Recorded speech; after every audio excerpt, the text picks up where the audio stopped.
It's been a while, guys. Welcome to Cruising with Cruz. I'm Cruz. And this is a very special one take episode for me. As you can see here. Dude, I still can't believe we lost Kyle Busch.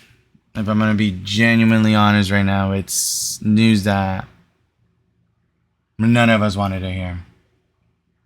Whether you love him or hate him, the guy he brought a lot of energy to the sport of NASCAR. And I remember this because the 2008 season was very pivotal for not only Junior fans, but Kyle Busch fans too. Because Junior would be taking essentially Kyle's ride, and Kyle would be going to Gibbs. And the rest is history, you know?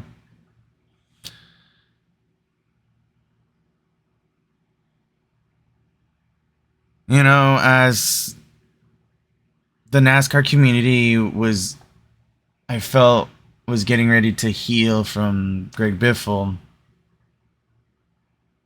this just comes out of left field. And I wanted to give it a couple days for me to ponder on it, because I wanted to really think about what I wanted to say, because at the end of the day, you know, even though I'm not like a diehard Kyle fan, I was rooting for him towards the end of this career. And I hate to say it like that, because I felt like he was kind of, you know, in the sense, following his brother's footsteps in that resurgency of career, of like getting knocked down, hitting your rock bottom, and, you know, humbling yourself a little bit, you know. And I think that's why people were drawn to Kyle, because not only is he driving a Chevy, but also, you know, he was willing to make a change for the better. You know, he was willing to go from that villain arc to the hero arc. And it's just sad. It's just truly sad, because his son Brexton, you know, oh, that little kid is gonna be. When he gets into NASCAR, he's gonna be making some. He's gonna be shattering records like his dad. I know that.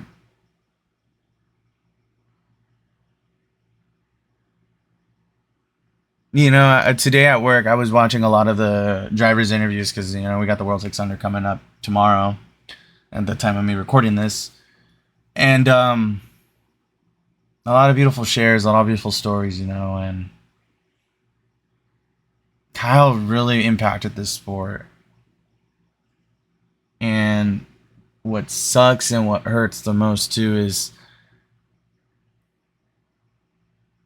we're not going to get to see him race with his son. Because I remember him saying like how he was like doing the numbers, like when Brexton is 16, I forgot whatever the age he was, but he can like race with him in the truck series at least, you know. That's why, you know, life is crazy, and it's a reminder to really appreciate the loved ones and everyone that you have around you today, because we genuinely don't know if we have tomorrow. You know, Kyle Busch was 41 years of age, 10, 11 years older than me. And I think now, once, you know, as time is going on, I think what's infuriating a lot of people, mainly the fans, is this probably could have been prevented in terms of like his illness and stuff like that. But this video is not about, you know, bashing on that or whatever. You know, it's talking about how Kyle really did some good to the sport. You know, he really did. He had a very, very aggressive opinion, but he was firm with it, because he backed it up. He backed his word up. He was able to, like I said, wheel a fucking stock car. And especially during this point of his career where he was racing for Richard Childress, where it was a mid-tier team, you know, when he elevated him to another level again, you know? You know, and what's heartbreaking was like seeing him almost make the chase, you know, almost win in the 500s. And oh, dude, it's just so hard to process this news, dude.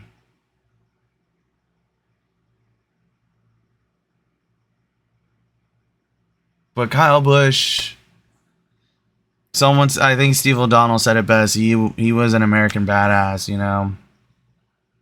That man, like I said, knew how to drive. But come tomorrow, it's gonna be an interesting race day. I'm gonna be tuning in. I'm also gonna be running this event myself, the World 600, tomorrow at 6 p.m. This is not the way I wanted to kind of come back in terms of making a video and whatnot, but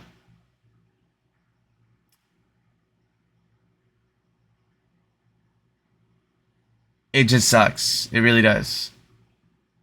Especially since NASCAR is kind of like one of those sports where it doesn't get much love for what it is, especially now, you know. That's why I love how the NASCAR community as a whole is coming together with this, you know, and I'm really curious to see what happens tomorrow during the World 600 and the Indy 500 too, because, you know, he did win that at Indianapolis in the Brickyard 400, so. With that being said, guys, thank you for tuning in. Remember to hug your loved ones.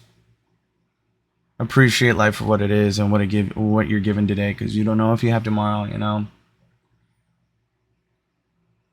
This is why I also want to give a shout out to all my friends and loved ones, to everyone that's watching this video, you know. You never know what's going to happen tomorrow, so. But thank you for tuning in. And hopefully I'll see you guys tomorrow for the World 600. Because, yeah, I'm going to be running it tomorrow at 6 p.m. So we'll be running it for Rowdy, guys. Catch you on the flippity flip.